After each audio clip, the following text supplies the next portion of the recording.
C'est le Saint-Esprit qui fait l'œuvre en nous.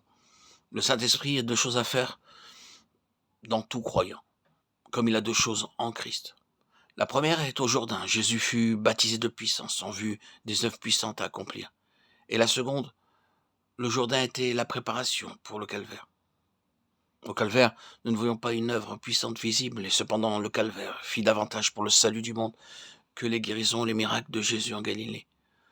Nous pensons trop à accomplir des œuvres puissantes, Matthieu 14, 12, et trop peu à suivre le Maître en sa mort. Et cependant, c'est celui-là seul qui sera enseveli avec Christ en sa mort, qui portera du fruit. Vous pouvez avoir une activité dévorante toute votre vie et n'arriver qu'à peu de résultats. Mais si vous êtes prêt à mourir avec Christ, le fruit qui en résultera sera aussi abondant que le sable de la mer. Il n'y a pas de limite au fruit qui sort de la mort, Jean 12, 24. Si nous avons été faits une même plante avec lui par la conformité à sa mort, Romains 6, 5.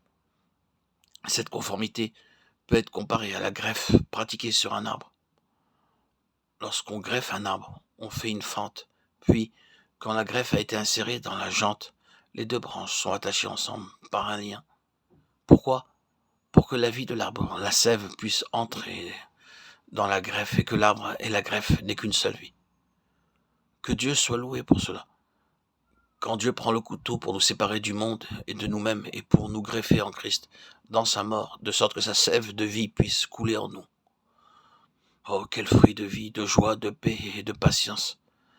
La greffe ne porte-t-elle pas ? Le fruit vient de lui-même.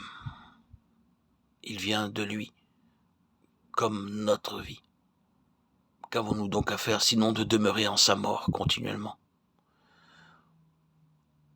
Combien la vérité qui suit le verset 5 est belle, sachant que, après avoir réalisé que nous sommes greffés en lui, notre vieil homme a été crucifié avec lui.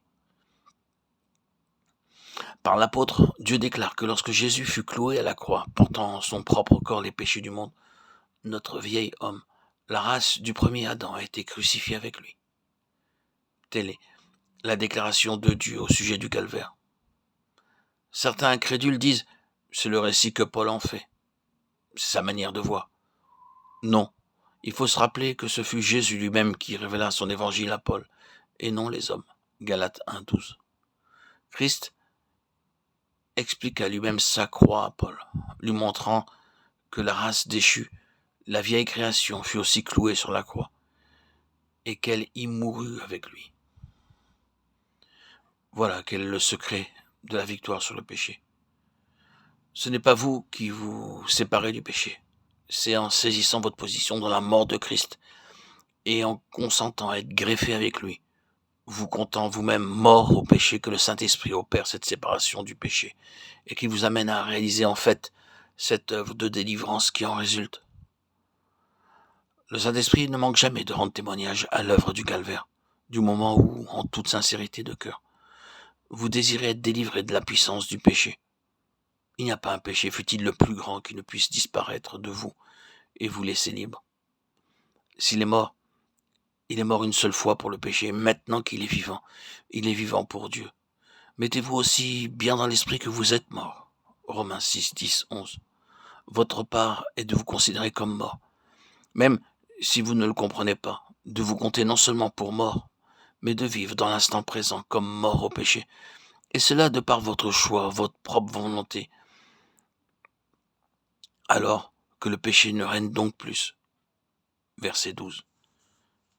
C'est le seul moyen d'avoir la victoire sur Satan, car c'est par le péché, volontaire ou inconscient, qui nous tient.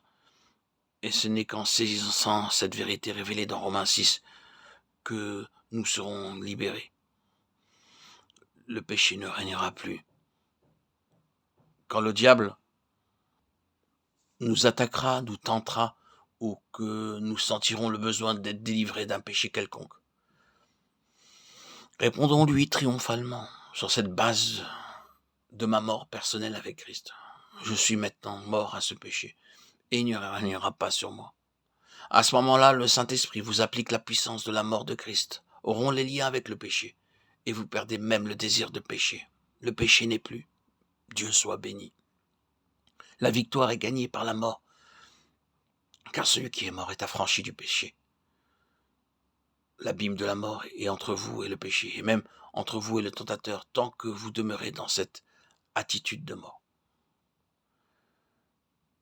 Et de plus, si vous voulez remporter la victoire sur l'ennemi qui tient une autre âme enchaînée, avant de rien entreprendre, il faut que vous soyez sûr de votre base de Romains 6, car le seul endroit où l'ennemi n'est pas de puissance, c'est le terrain de la croix. Cachez-vous en la mort du Seigneur Jésus et au nom de Jésus. Levez-vous aujourd'hui et que le péché ne règne donc plus.